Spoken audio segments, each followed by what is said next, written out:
What has 2 legs, a tail, and the most awkward sex I've ever seen? Why, a troll, of course.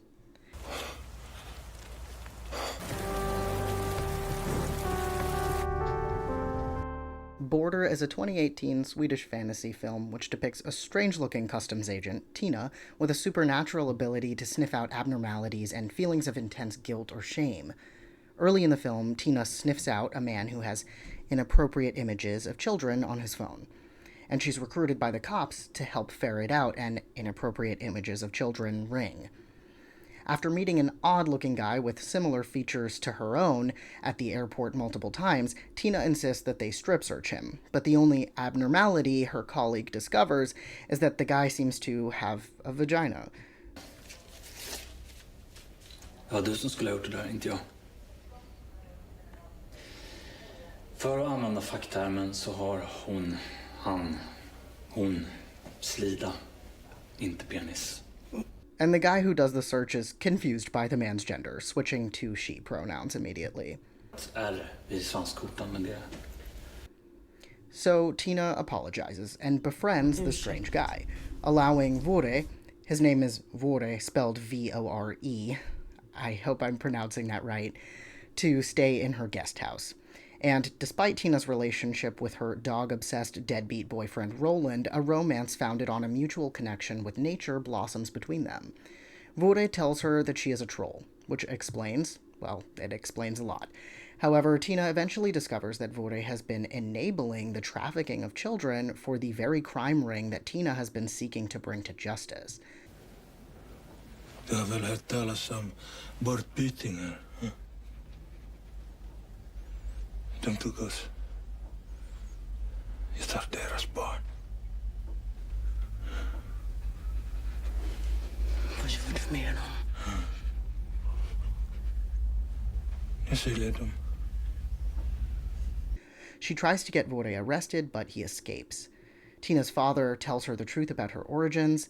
He took her in after working for the same institution which tortured her troll parents in the 1970s. Sometime later, Tina receives a mysterious package which contains a troll infant and a postcard from Finland, the land where Vore said most trolls live. Is Border a trans allegory? Well, you already know I'm going to argue it is, considering the premise of this video, but this one's an interesting case because the director, Ali Abbasi, has said the following. Quote, "The important thing to me, I think, is that it's not a metaphor for being a transgender person or how immigrants are treated. Those are really important subjects politically. If I wanted to do a movie about immigrants, I would do a movie about immigrants. I don't like people who can't say what they mean without metaphors, but I appreciate that there are layers of meaning there for people to read, and I agree that they are there. But for me, it's more about the general experience of being a minority rather than a specific one." So, yeah, like nearly every allegorical film, this one does not map cleanly onto one facet of identity, and clearly trans allegory was not Abbasi's main intention. But though Abbasi says the film is not a metaphor, he also admits that the layers of meaning as read by many viewers are very real. I guess I wouldn't say that it's straight up not a metaphor, but that said metaphor is just more complex and unique than just speaking directly about trans people or immigrants per se. Which, like, yeah, obviously. But this film, I feel, is very resonant to the trans experience. While the film is valuable simply as a genre-defying story which entrances the viewer with magical realism and resolute quietude, I'm going to focus on the gender-defiant reading of Border. And defiant it is. Border dares viewers to look beyond instinctive repulsion and reevaluate their own conditional acceptance of the other. Look, I mean, I too found it nasty to watch people eat maggots, but you end up so empathetic to these characters that you ultimately conclude with go off, I guess. With its unique and defiant aesthetic, the primary theme that this film tackles is, as the title suggests, that of the border. It's an examination of identity, of outsiderness as it relates to modern Nordic society. The film is widely interpreted as having subtext about the treatment of Sweden's indigenous Sami population, immigrants and transgender and/or intersex people. By the way, I will be saying trans and/or intersex a lot and using them almost interchangeably in this video. I know they're not the same thing at all, but for these purposes, the similarities among trans and intersex experiences, which you can be both of those things, a lot of people are, they're so strong that I'm gonna have to acknowledge both identities a lot. The film's portrayal of biological hierarchy and eugenic policies is poignant and sensitive, which contributes a great deal to these readings. Tina never quite belongs in society. A lot of that is based on her unusual appearance, which I have heard called Neanderthalic. Känt mig ful och missbildad. Det förstår jag ingenting. De har mobbat mig så länge jag kan minnas. This in and of itself can be coded as queer. In the words of Yetta Howard, quote, "The category of ugly is bound up with resistance to the frameworks that govern acceptable modes of representation," end quote. This association of ugly with queer is true particularly for queer women and those assigned female at birth. The ugliness of the monstrous feminine, to borrow a seminal film studies term from Barbara Creed, androgynous, intersex, and trans bodies is political because it's defined in opposition to the cultural concept of the beautiful. Ugliness and deformity also remind us of our susceptibility to misfortune and illness, to our own mortality. Most of all, the ugly or monstrous body is thought to be so because of its defiance of easy categorization and binaries. And in that defiance, they make us question the limits of these systems, hinting at the impossibility of truly conforming to them. Ayla Shibolo says, "These bodies are perceived as monstrous and ugly not because they are aesthetically displeasing, but because they are jarring, because they unsettle hierarchical binaries through inhabiting ambiguous spaces in between." Is that not an apt description for Tina and her place on the border of society? And, unfortunately, an apt description for the treatment of transgender and or intersex people.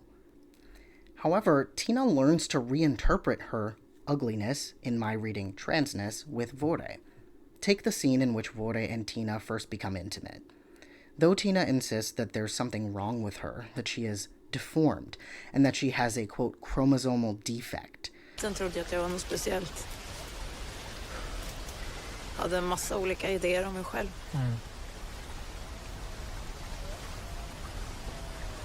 Men sen blev jag vuxen och fattade att jag är bara människa. Ful och konstig människa med kromosomfel. Kromosomfel? Det är väl inget fel på dig? Note that many intersex conditions are characterized by chromosomal differences. Vore tells her, "Shut up," and "You're perfect." Jag är missbildad. Håll käften.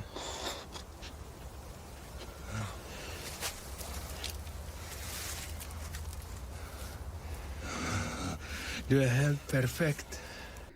Moreover, their intimacy is very T for T in its mechanics.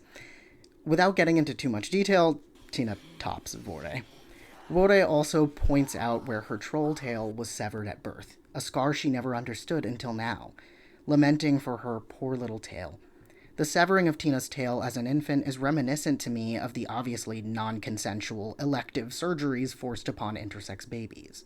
Parallel to the intersex and or trans reading, I would be remiss not to mention the strong indigenous interpretation of border, especially with the film's discussion of the concept of assimilation of the monster, or to use a term more evocative of colonialism, savage. Interestingly, though Tina is treated as different, she's never quite pathologized by her peers to the extent that she crosses over into the figure of the monster.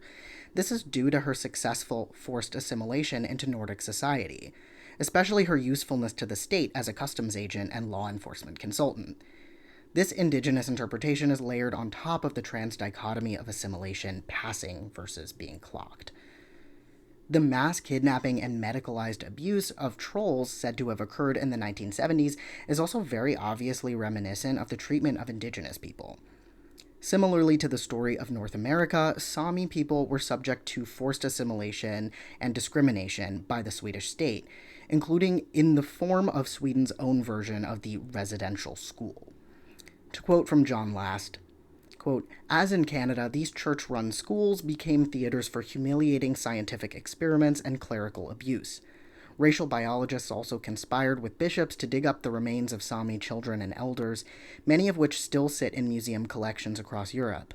Other Sami, deemed not sufficiently nomadic by Swedish authorities, were forced to assimilate, driving divisions in the community that exist to this day.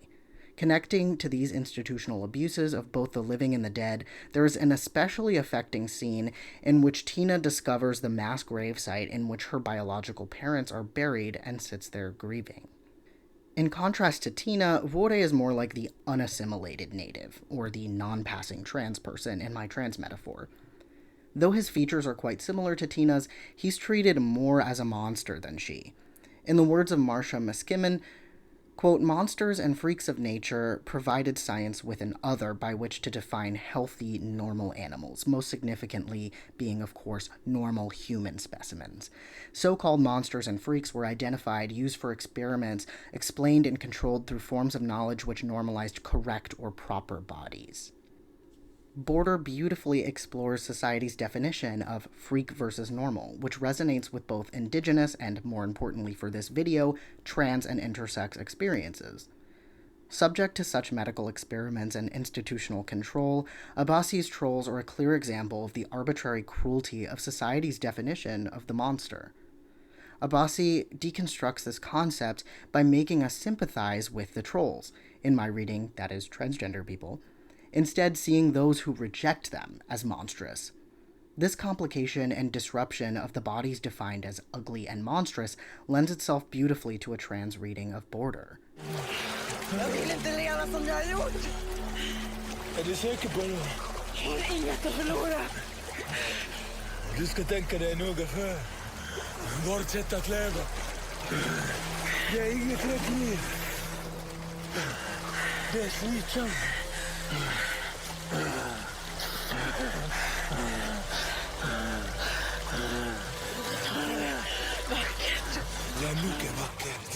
In addition to critiquing how society creates its own monsters and pushes them to the perimeter, Border explores the ways in which trans people and other minorities process and respond to that monsterification. Tina and Vore's differing responses to societal rejection reflect a popular debate among many who experience marginalization. In Vore's case, it radicalizes him into someone who reflects the hatred he faced and wants vengeance for those injustices. Människor är rädda för oss. Med rätta. Hon vet att hämnden kommer.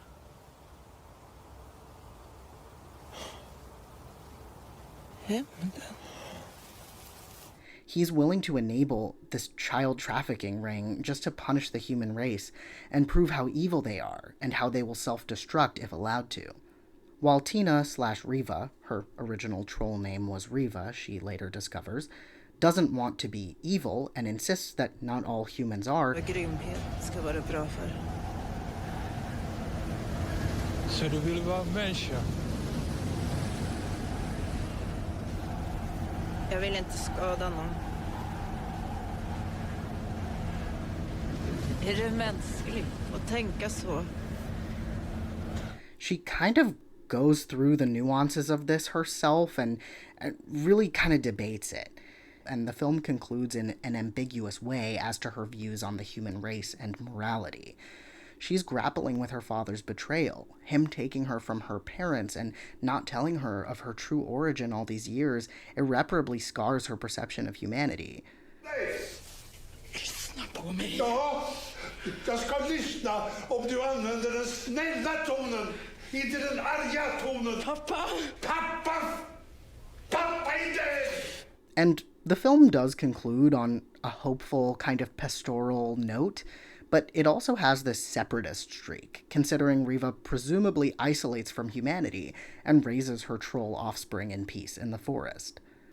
Border is a fairy tale for those who society might label as the evil queen or goblin assailant due to their appearance, but in the end, they are the true hero. The ugly duckling, the freak, the abnormal who has spent their life trying to squeeze into some narrow definition of acceptable is redeemed to the viewer without being deified or martyred. And ideally, we all walk away from this film as more accepting comrades to those on the border of our society. Thank you so much for watching. If you're interested, please check out the film Border. It's really good.